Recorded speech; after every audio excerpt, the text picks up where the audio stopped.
Alors, bonjour à tous, bienvenue dans cette nouvelle vidéo qui fait suite à la précédente sur le Copper de l'Amiga, c'est la puce, une des puces magiques de l'Amiga. Alors je vais revenir un peu plus en détail sur le Copper, je suis passé un peu vite sur la dernière vidéo pour qu'il y ait un résultat à l'écran. Là on va aller un peu plus lentement pour expliquer correctement ce qu'est le Copper. Donc on va se remettre en mémoire fast, on va réserver la mémoire. Alors du coup j'avais oublié de sauver la dernière fois, donc on va reprendre temp comme c'était.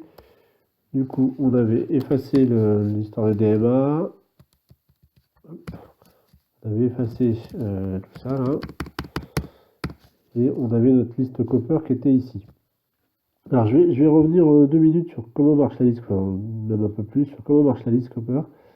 Donc on est d'accord, je ne sais pas si j'ai bien expliqué ça dans les vidéos précédentes, mais le Copper est synchronisé à l'écran. Donc il commence sa première instruction largement au-dessus de l'écran, là ici, à partir de $00. Pendant le VBL, en fait, pendant le retour, le Copper peut déjà effectuer des opérations. Donc là, il effectue des opérations à toute vitesse. On peut lui faire tout ce qu'on veut. Puis ensuite, on peut lui dire d'attendre une certaine ligne donnée sur l'écran, une certaine colonne donnée sur l'écran pour effectuer d'autres instructions. Et une fois qu'il est arrivé en bas, une fois que le faisceau d'électrons est arrivé en bas, et que ça revient au début, le Copper reprend sa liste de départ et recommence les instructions qu'il avait au départ. De façon tout à fait synchrone avec le. Donc tous les 50e de seconde, le Copper reprend sa liste depuis le début. C'est pour ça que c'est totalement synchrone à l'écran, c'est pour ça que cette puce est géniale. Donc ici dans notre exemple, le premier coup le Copper est ici, il lit cette instruction là, ensuite il exécute tout ça, et dès que le balayage d'écran est fini, hop, il recommence ici, et le balayage d'écran a lieu 50 fois par seconde, et tous les 50e de seconde il revient ici, et il réeffectue toute cette liste d'instructions. Donc on va revoir comment cette liste d'instructions était organisée. Donc le Copper, il peut faire deux instructions principales, un move et un wait. Donc je vais les espacer. Donc les moves, le Copper, il sait que c'est un move, puisque l'instruction ici termine par un chiffre pair. D'accord? Donc quand ici c'est un chiffre pair, c'est forcément un move. Donc le Copper sait qu'il va aller mettre ça ici. Et donc là en l'occurrence, il met 0200 dans l'adresse DFF100. C'est toujours DFF avant pour les moves. Donc là, c'est un move, puisque c'est encore un chiffre pair ici, sur le dernier nibble. Donc il va mettre dans DFF 180 la valeur $F00. Il va faire comme ça. Donc là, il va mettre. C'est comme si on avait fait, nous, avec le 68 000, move $DFF. $F00, $DFF 180. C'est la même chose. Là, il y a encore un move noir dans DFF 180. Ici, ce sont des weights, c'est-à-dire que là, quand le premier nibble là, est impair, le Copper sait que c'est un weight. Alors, il faut en fait que ce premier chiffre soit impair et que ici, ça soit pair. Bon, peu importe. À partir du moment où ça c'est impair, on va considérer que c'est un weight. Donc là, le Copper, il attend cette ligne-là et cette colonne-là. Et ici, pour l'instant, on va tout le temps mettre FFFE. Ici, c'est un masque pour les lignes et les colonnes. C'est un peu complexe pour l'instant. Pour l'instant, on va toujours mettre FFFE en deuxième mot. Donc on écrit souvent les listes Copper comme ça, c'est-à-dire mot par mot. Le premier mot, puis le deuxième mot. Le premier mot, puis le deuxième mot. Évidemment, tout pourrait être à la suite. Vous pouvez écrire, si vous voulez, la liste Copper comme ça. Vous pouvez faire ça. Comme ça. C'est pareil, mais c'est pas très clair pour nous, les humains. Donc en général, on divise chaque instruction en deux mots. Voilà, les instructions Copper sont à chaque fois une suite de deux mots. Donc on divise en deux mots comme ça. C'est plus simple. Voilà. Donc, j'ai oublié de vous dire aussi dans la dernière vidéo, quand on écrit section quelque chose en chip, là, alors j'avais dit que c'était slash C, mais c'est pas slash, c'est underscore, le petit trait vers le bas, là, comme ça. Je sais pas pourquoi j'ai appelé ça slash. Slash, ça serait comme ça. Et voilà. Donc là, c'est underscore, le tiré du 8. Donc, ça veut dire que tout ce qui suit dans notre programme va être situé en chip. memory, hein. Donc si on met des trucs derrière la liste Copper ici, ça sera encore en chip memory. Donc on va séparer un peu notre programme, on va clarifier un peu notre programme. Ici on va mettre, on va dire qu'on met des data en chip. Alors quand on met des étoiles au début de ligne, c'est comme un commentaire, hein. Il ignore complètement la ligne, l'assembleur. C'est pour nous. C'est comme de mettre un point virgule. Ça c'est les data en chip. Et puis si on veut mettre des data en fast, ben, notre programme est déjà en fast, donc il suffit de faire une ligne de commentaires pour s'y retrouver. Et on va appeler ça data en fast. Voilà. Et au-dessus, c'est notre programme, hein, donc c'est pas des data. Donc je vous avais dit, la dernière fois, on avait lancé le copper, mais ça plantait lors de la NVIDIA, parce qu'on ne pouvait pas récupérer le copper. Donc on va voir comment récupérer le copper. Ce qu'il faudrait, c'est qu'on puisse récupérer la liste copper actuelle de ASM1, et plus généralement de la NVIDIA DOS et du Workbench qui est derrière. Mais le problème, c'est qu'on ne peut pas faire tout simplement, move.w $dff 080 D0 par exemple, puisque DFF 080, qui est l'emplacement de la liste Copper, comme on a vu dans la dernière vidéo, c'est en écriture seule, donc on ne peut pas le lire, ce registre. Donc on ne peut pas récupérer la liste Copper actuelle. Donc pour récupérer la liste Copper actuelle, c'est un peu compliqué. Il y a une façon, on va dire, propre, une façon un peu moins réglo. Le problème, c'est que la façon réglo, elle utilise la programmation système, et j'ai pas envie de vous faire de la programmation système pour l'instant, parce que c'est un peu long et rébarbatif. Donc on va utiliser une façon un peu moins réglo, on va dire. Donc je vais écrire les trois lignes, puis je vais essayer de vous expliquer après. On va écrire ça comme ça. On va mettre move.l 4.w, A6. Ensuite, on va écrire move.l 156 A6, A6. Et ensuite, on va écrire move.l 38 A6, virgule, par exemple, copper sauve. Et on va aller déclarer dans nos data là une adresse où on va sauver l'adresse copper donc on va mettre par exemple dsc.w0. Ou non, tiens, on va changer un petit peu, on va faire ds.w1. Vous vous rappelez, hein, là je déclare un data storage, donc ça veut dire que j'initialise pas la valeur avant le programme. Donc ce mot, pardon, je pas .w.l parce que c'est une adresse, ce mot sera réservé au moment de l'exécution du programme. Bon, peu importe. Donc on va sauver. Alors, c'est quoi ces trois lignes que je viens de faire? Donc ces trois lignes, c'est sauvegarde de la liste copper, de l'adresse de la liste copper actuelle.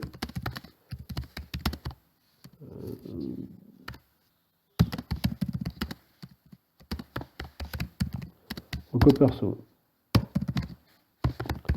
Alors, c'est assez simple et compliqué à la fois. À l'adresse 4 de la NVIDIA, là on va chercher le long mot qui se situe à l'adresse 4 de la mémoire de la NVIDIA. Alors, si on va voir ce qui se passe en 4, à l'adresse 4, à l'adresse 4, il y a une autre adresse.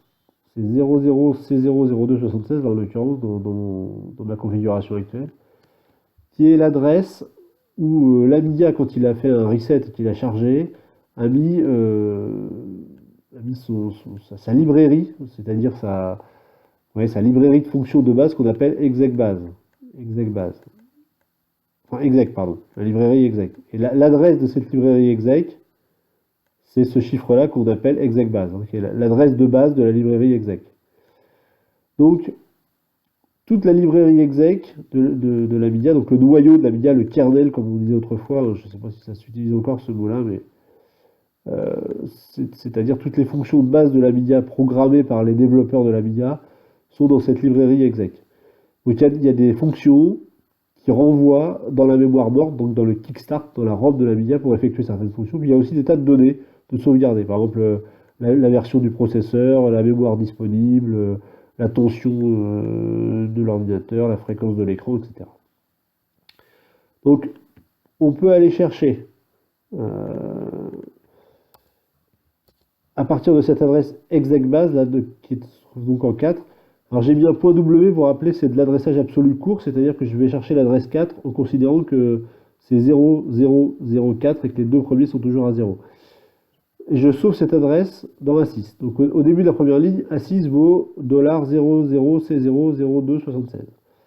Ensuite, je vais chercher le long mot qui se trouve à 156 octets de cette adresse de base de la librairie exec. Et à 156 octets de cette base se trouve une deuxième adresse qui est l'adresse de base de la librairie graphique ouverte par la MIA. Donc on peut faire 156 A6 dans A6. On va aller chercher en 156 de A6 et on va remettre dans A6. Donc effacer A6 par la valeur qu'on vient de trouver à A6. C'est une espèce de petite astuce de programmation. Et ensuite, donc, à la fin de la deuxième ligne, on a au lieu d'avoir exec base dans A6, on a graphique base dans A6, c'est-à-dire l'adresse de base de la librairie graphique dans A6. Et à l'offset 38 de cette base, de cette librairie graphique, se trouve l'adresse actuelle de la liste Copper que l'AMIA a sauvée au tout début quand il s'initialise, quoi. Donc si on, par exemple, si on lance ce programme, je vais le sauver. Update. Si on assemble et qu'on sauve ce programme, j'appuie sur la souris. Normalement, si je vais voir ce qui se passe au .L en Copper sauve, je dois avoir l'adresse. Voilà, j'ai l'adresse 420. L'adresse 420 qui est l'adresse de la liste Copper actuelle exécutée par ASM, enfin par le workbench ASM1. La liste Copper qui est en train de s'exécuter en permanence à tous les 50e de seconde pendant qu'on est en train de programmer sur ASM1.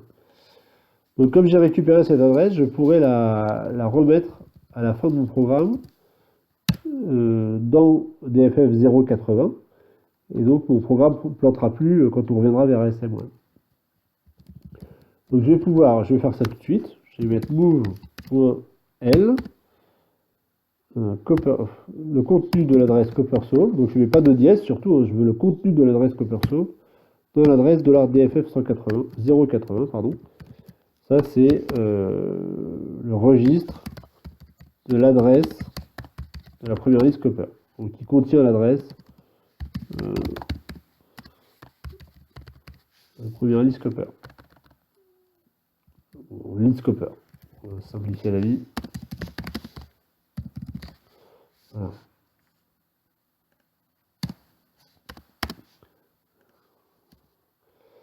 Donc DFF 080, je vous rappelais la vidéo précédente, c'est l'adresse dans laquelle on doit, enfin le registre. DFF 080 et DFF 082, c'est les deux registres dans lesquels on doit écrire l'adresse de la liste Copper.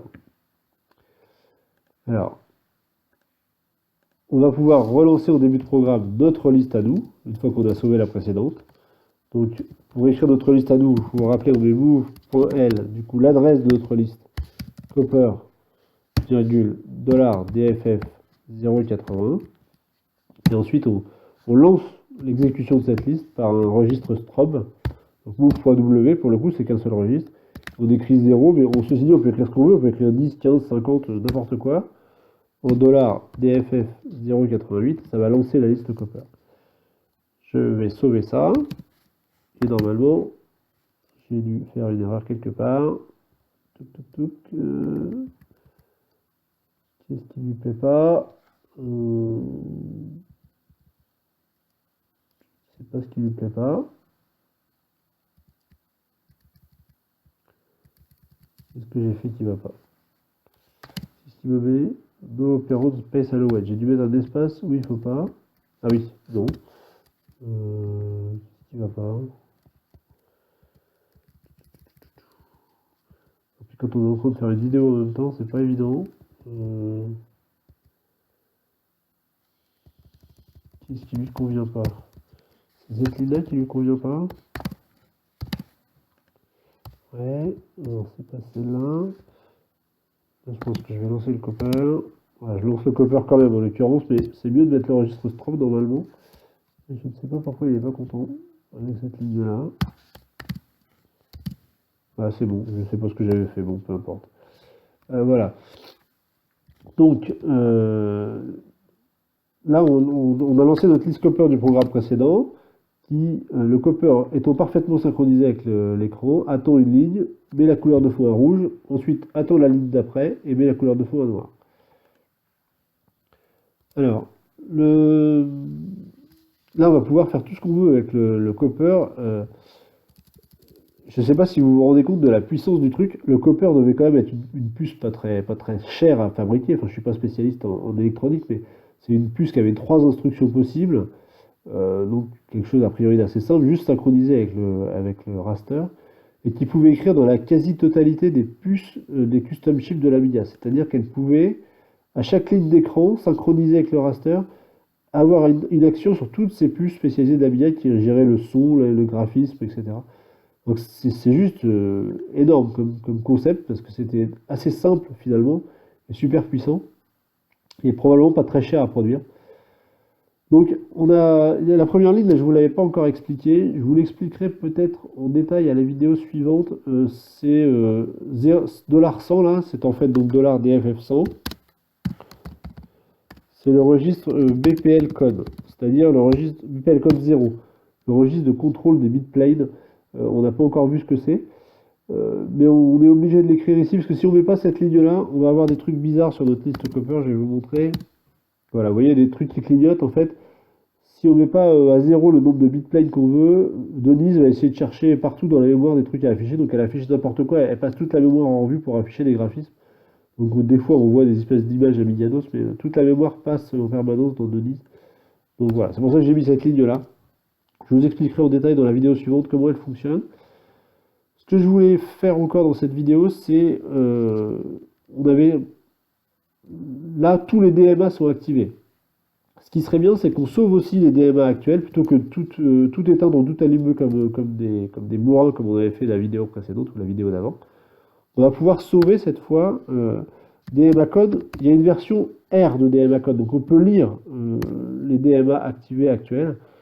Donc c'est $DFF 002. Je ne sais pas si vous vous souvenez, je vais vous remontrer rapidement. La version, voilà, la version R de DMA code en lecture, c'était 02. Donc attention, hein, 02, ça veut dire DFF 002. Hein, faut se méfier avec l'offset là. Faut pas mettre DFF 02, hein. Faut mettre DFF 002. Donc on peut lire DFF 002 et on va le mettre pareil comme dans DMA Sauve, un peu comme pour Copper Sauve. Donc là on sauvegarde DMA actuel, DMA code. On sauvegarde les DMA qui sont activés par ASM1 et Workbench actuellement. Et on va donc sauver un deuxième, enfin réserver une deuxième zone de mémoire là, s.l1. Et on va pouvoir les réactiver à la fin du programme. De la même façon qu'on avait fait tout à l'heure. Donc là, on va pouvoir, avant de rendre la main à SM1, on va pouvoir faire move.w, pardon, DMA sauve, virgule, $DFF 096 cette fois. Hein. On va écrire, donc c'est dans DMA, là c'était DMA code R. Là c'est, on va restituer DMA code. Donc on écrit dans DMA code, c'est pas DMA code R. Alors on peut pas faire ça directement. Je vais vous expliquer pourquoi tout de suite. Le registre DMA code, comme on l'avait vu là, je vais effacer ça pour l'instant. Le registre DMA code, quand on l'a sauvé, il nous a sauvé tout ça, mais le premier bit est toujours à 0 de principe. Donc on a sauvé les 1 et les 0 qui étaient un peu partout ici, mais le premier de toute façon est toujours à 0. Or nous ce qu'on veut c'est réactiver les DMA. Donc il faut qu'on mette celui-là à 1. Donc on a sauvé tout le reste, mais il faut qu'on active le premier bit de ce qu'on a sauvegardé. Et il faut qu'on active aussi, je vous avais pas dit dans les vidéos précédentes, j'avais simplifié un peu, mais pour activer les DMA, il faut toujours que ce bit-là soit 1 également, là, DMA enable. C'est un espèce de deuxième interrupteur. Il y a ce premier interrupteur et il y a ce deuxième qui doit être à 1 aussi. Donc il va falloir qu'on fasse un OR avec le DMA qu'on vient de sauver, là, le DMA sauve. Il va falloir qu'on fasse un OR $8. On est d'accord, hein, 14, 13, 12, ça va faire 8. Là, ça va faire 2. Hop. Or 8, 2, 0, 0. avec DMA sauf pour pouvoir remettre le premier bit, enfin le most significant bit à 1 et remettre le bit 2 du deuxième nibble là, à 1. Pour qu'on réactive bien tous les bits du DMA sauve. J'espère que c'est clair mon explication. Je vais vous l'écrire. On va faire or.w $8200, DMA sauve. Donc on va réactiver, enfin on va recopier le DMA sauve qu'on avait sauvegardé au début de programme ici dans DMA code, mais comme de base, ce qui a été sauvegardé n'aura pas sauvegardé le bit 15 sera toujours à 0, il faut qu'on le remette à 1. Et par sécurité, même si le bit est probablement déjà à 1 dans DMA sauve, on va quand même remettre également ce bit là à 1. Donc ce bit là dans le nibble qui est ici, c'est le bit numéro 1, donc celui qui a la valeur 2. Donc on met donc bien OR 8 pour celui-là, 2 pour celui-là, et 0, 0, le reste, c'est déjà dans DMA code. Et le OR garde tous les bits à 1 qui étaient dans DMA sauve. C'est pas un AND cette fois, c'est pas un masque. Donc on va bien garder tous les bits qui étaient déjà dans DMA sauve et on va rajouter le most significant bit avec le $8 là, et le bit 2 du deuxième nibble comme je viens de vous montrer. Donc cette ligne-là, ces deux lignes-là servent à restituer les DMA comme ils étaient avant de quitter ASM1. Voilà, ça ne va rien changer à notre programme, je vais toujours faire la même chose, mais c'est plus propre, quoi. On a inactivé les DMA pour les réactiver. Enfin, on a sauvé les DMA, pardon, pour les réactiver. Du coup, juste après qu'on ait sauvé nos DMA, on va pouvoir activer que le DMA Copper, parce que pour l'instant, on n'a besoin que de ça. Donc, qu'est-ce qu'on va mettre dans $DMA, $DFF 096? Et bien pareil, on va reprendre notre petit registre. Ce qu'on va vouloir mettre là, on veut activer que le copper. Donc maintenant qu'on l'a sauvegardé, on peut réécrire dans DMA code tranquillement. Il va falloir qu'on mette ça à 1 pour activer certains bits. Il va falloir qu'on mette celui-là à 1, puisque je vous ai dit qu'il fallait obligatoirement qu'il soit à 1 pour que les suivants puissent être mis à 1. Et on va activer le copper. Et c'est tout. Tout le reste, on va désactiver pour l'instant. Donc on va écrire $, donc 8. Ça c'est le premier nibble. Le deuxième nibble, on va écrire, j'espère que c'est lisible sur l'écran, on va écrire 2. Ensuite le troisième qui est là, 4, 5, 6, 7, on va écrire encore 8. Et le dernier 0. 8, 2, 8, 0. $8, 2, 8, 0. Le premier 8, c'est pour activer le bit 15. Le deuxième, le 2, c'est pour activer le bit DMA N, là. Active DMA complet. Hein. Le troisième 8, c'est pour activer le bit Copper Enable. Le DM, donc pour activer le DMA Copper. C'est surtout celui-là qui nous intéresse, en fait. Mais il faut activer avant celui-là, sinon ça ne marchera pas. Il faut mettre un 1 dans celui-là et dans celui-là. Et ensuite on met que des zéros parce qu'on veut pas de blitter, pas de sprite, pas de disque, pas d'audio. Voilà, donc 8, 2, 8, 0, normalement on devrait activer que le copper si je ne me suis pas trompé avec les petites cases. Donc on va mettre ici, $, 8, 2, 8, 0. Pareil, notre programme ne devrait pas changer grand chose.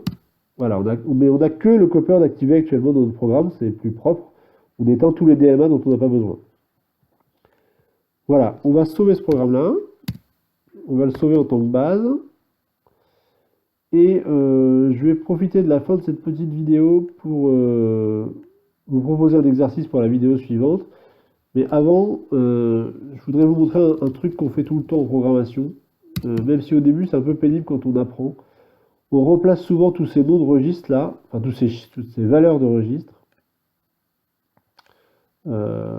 DFF 002, DFF 80, DFF 088, etc. par une constante pour que ça soit plus lisible le programme. Donc par exemple, on va écrire en haut. En général, par convention, les programmeurs mettent les constantes en majuscules. On va mettre DMA code par exemple, égal ou équivalent, c'est pareil, on peut mettre ça aussi. C'est la même chose. DMA code égal $DFF 096. DMA code R égale $DFF 002 Qu'est-ce qu'il y a encore dont on a besoin?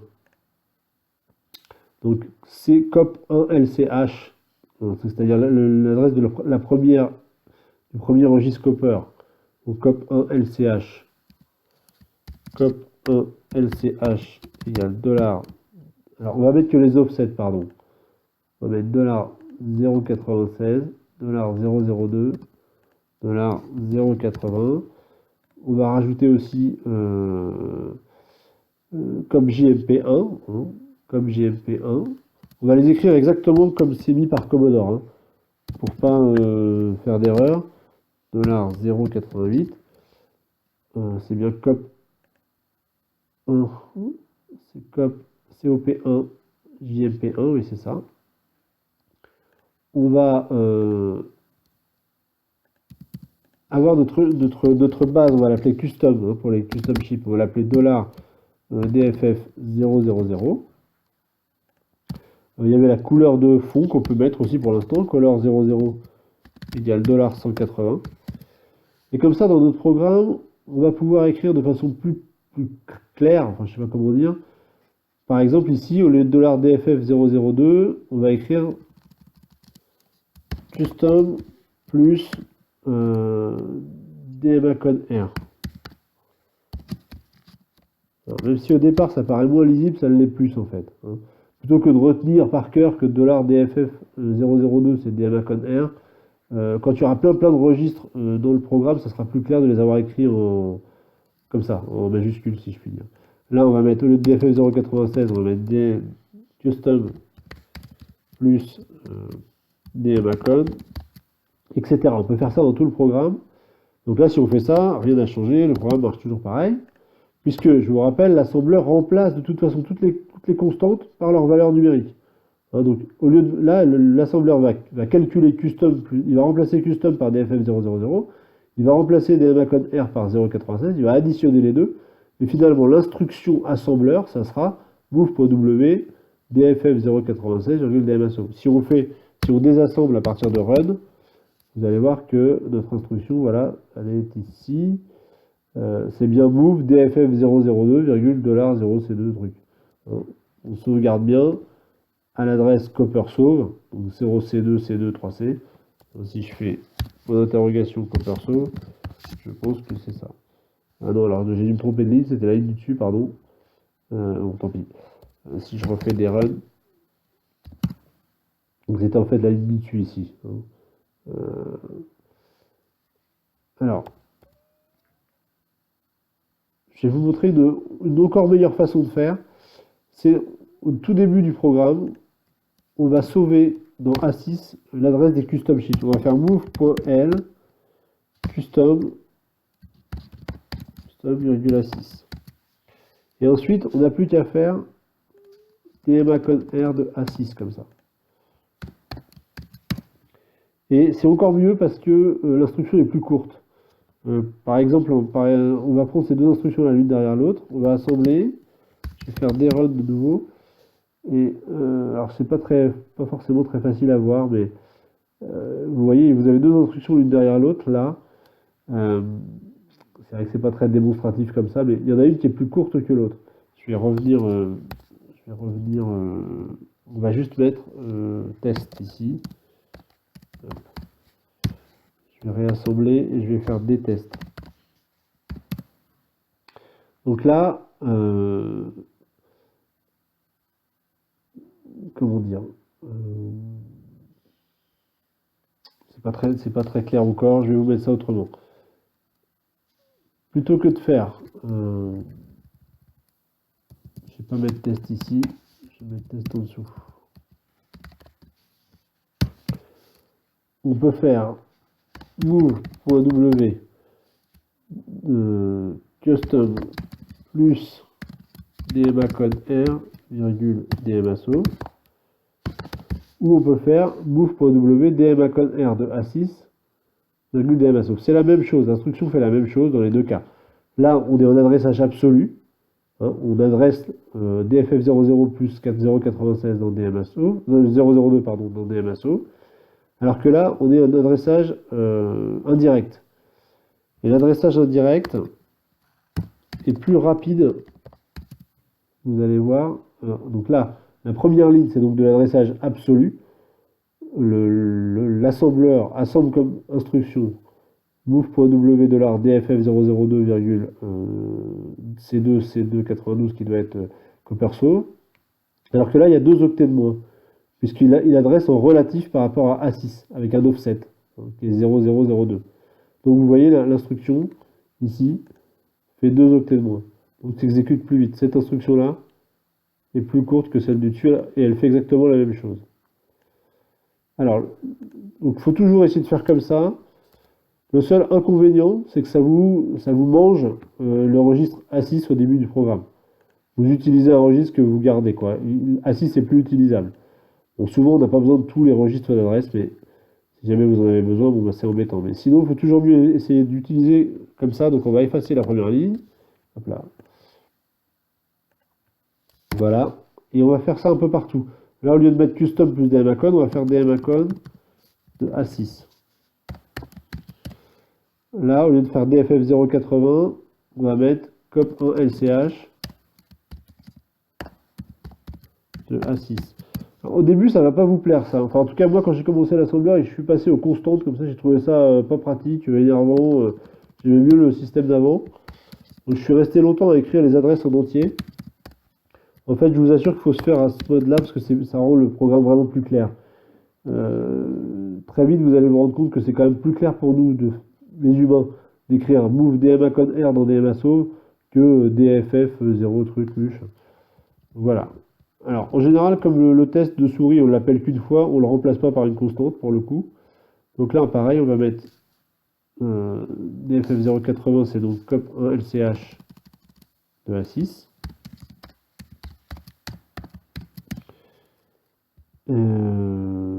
Voilà, et là DFF096, c'est DMAcon de A6. Attention au début de ne pas vous tromper entre DMAcon et DMAcon R. Hein. Quand vous écrivez dedans, c'est forcément, il n'y a pas de R. Et quand on lit dedans, c'est R. Bon, vous ferez des erreurs au début, c'est obligé. Voilà, le reste, on ne va rien changer. Alors, si on veut, là, dans le copper, on peut changer, par exemple, $180, on peut changer par color00 si on veut. Si vous voulez. Alors, c'est rarement fait dans le copper. Je ne sais pas pourquoi, mais dans les programmes sources que vous verrez de démo, souvent dans le copper, on laisse $180. Et on ne met pas les constantes. Bon, je sais, c'est bizarre, mais... En tout cas, dans le programme source, souvent, on remplace tout comme je viens de le faire. Je vais tester ça, vérifier que j'ai pas fait de bêtises. Je vais écrire dans temp d'abord. Voilà. On va assembler. On va lancer. J'ai pas dû faire ce qu'il fallait puisque on ne voit pas apparaître la ligne rouge. Je sais pourquoi. C'est parce que là, j'ai oublié le dièse, tout simplement. Ça devrait fonctionner mieux maintenant. Voilà. Alors, plutôt que de faire move pour L custom, d'ailleurs, on peut faire li. Je vous en avais parlé dans une des vidéos précédentes. Donc, j'introduis les trucs petit à petit. Hein. Li custom, 6, c'est plutôt plus propre, si je puis dire, que move.l dièse custom, 6. Mais bon, peu importe. Ça vous fait juste prendre une instruction de plus, c'est pas mal. On assemble. Voilà. Alors, pour la prochaine vidéo, on va sauver et je vais réécrire au niveau base pour qu'on ne reprenne pas tout depuis le début. Dans la prochaine vidéo, je voudrais que vous me fassiez que vous me changiez la liste copper ici. Donc ici. Vous laissez la première ligne que pour l'instant je ne vous ai pas expliqué là. Donc ça, vous gardez ça. Et vous changez les weights en changeant les lignes ici, les valeurs de ligne. Et les valeurs, ensuite les valeurs de couleur de fond. Pour me faire un écran dans lequel il y aurait... je voudrais que sur l'écran, avec votre liste copper, il y ait à peu près un tiers de l'écran là qui soit rouge. Un tiers de l'écran qui soit bleu. Et un tiers de l'écran qui soit, disons, vert. Voilà. Un petit programme pour faire ça, et si vous avez trouvé, vous pouvez éventuellement essayer de commencer à programmer dans la liste copper une copper bar, ce qui était un célèbre effet des démos maker.